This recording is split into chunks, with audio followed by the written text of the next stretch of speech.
So sadly, this is the last opportunity we'll have to get together to do one of these.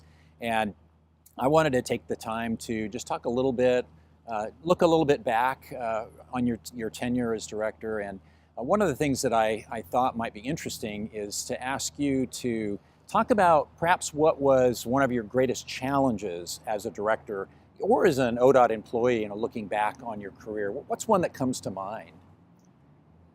It's, I think as director, what you want to do is you want to unleash the creativity of your people, which means you have to build the environment to take risks, to manage risks, right? Rather than to avoid risk.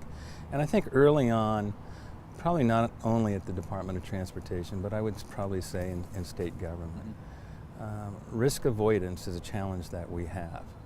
And migrating to the attitude that you have to manage risk, which will allow you to, I think, be a little more creative, be innovative. Creating an environment that realizes that there may be stumbles. And that's difficult in our world because sometimes our stumbles play themselves out in the media. But there's a takeaway. There's something that can be learned, that advances the practice as we move forward. So early on, that was a challenge. I think over time it's gotten better. I think we've embedded a continuous improvement ethic. It's a mindset. I believe attitude is everything. And I think that's been the evolution. So what started out is a challenge, and it'd be a challenge for any leader. You got to create the right environment. You do that by modeling certain behaviors, and you do that by attracting and surrounding yourself with folks that understand just that. That's part of leadership, to empower your people, to create that environment that they can unleash the innovation and initiative that's embedded in the majority of the public service servants that work for the Oregon Department of Transportation. And so, speaking of innovation, are there any projects that come to mind that really spark that or celebrate that innovation? It's a nice little phrase that rolls trippingly off the tongue. I've used, and I'm proud to use it, because we're standing on the shoulders of folks who came before us, as we all do. But as I say, in 1919, the state of Oregon was the first state to put the gas tax on the table, to implement the gas tax to fund transportation, and soon the nation followed. Well, I'm very proud that in July of 2015, after about a decade worth of work, we were the first state in the nation to implement a road usage charge as we make a transition, given policy and technology and fuel efficiency, the transition from the per gallon charge to the per mile charge. It's a big deal. I'm very proud. I think it truly embodies the spirit and the notion that we are pioneers here in the state of Oregon. And we showed our pioneering spirit with Origo. And even as the journey across the Oregon Trail was sometimes fraught with danger, I know the birth of Origo, having been there, was not necessarily easy. And there were probably times when you wondered if it was going to cross the finish line. And not only has it, but now we really are seeing other states and even the nation as a whole begin to speak about this funding as a way forward. Yeah, I think that's right. I think that's right, Tom. And again, it's, we saw the evolution of having some very big thinkers, innovation, transitioning to now implementation. And that, at times, was a very painful journey, to be very honest with you. But I'm of the opinion nothing worth having doesn't come forth without some type of tension and effort, no doubt. And that's what we saw with Origo. We should be very proud of that, because I do believe, as we continue to look to the future, and you look to the conversation about fuel efficiency, or you look to the conversation about electrifying the transportation system, it means people aren't going to go back to the gas pump.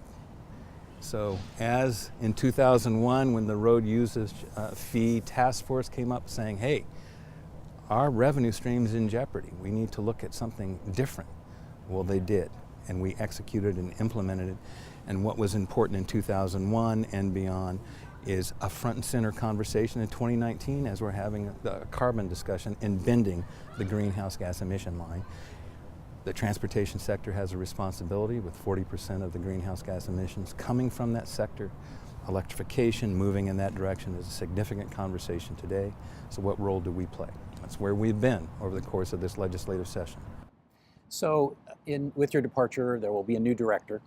And as you can imagine, there's a lot of tension among folks, fear of the unknown and that sort of thing. And I wonder if there's anything that you might say to staff who are seeing this change come about, any words of wisdom on how to approach or act with a new director on board?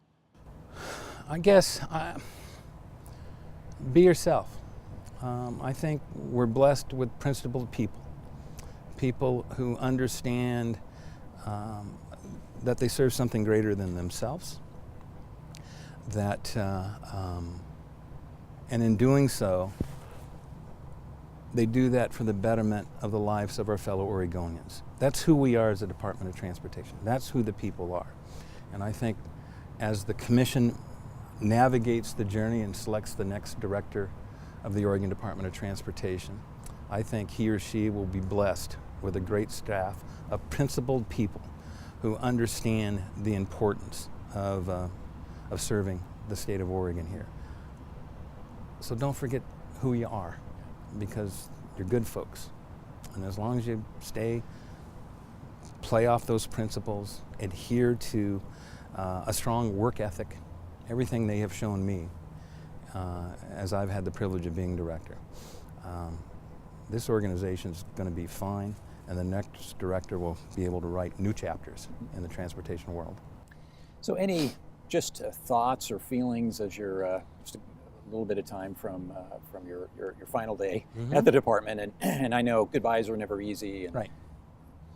Big celebrations are never something that some people want to do, and that's fine. But I just wonder what thoughts are going through your head. I'm sure a lot of people kind of wonder, what does the director after so many years thinking about? I am still humbled and honored to be able to say that I was the director of the Oregon Department of Transportation. It's a pretty heady thing. You get to do cool stuff. You get to work with tremendous people, some of the best and brightest in state government. Now, we have our share of folks who maybe their behaviors comport with what I think are right, but overall, we've got great people. My takeaway is from day one, when I came to the chair, I always wanted to do what I thought was right and just. It is just that simple ethic. I was brought up that way in my family. And so as I look to June 30th, I think I'm going to be able to say that over the course of time, I did my very best to make sure that the decisions, the deliberations, the way I ran this organization was right and just. And I feel pretty good about that. Good. Matt, it's been an honor and a privilege. Thank you, Thomas. I appreciate that, my friend.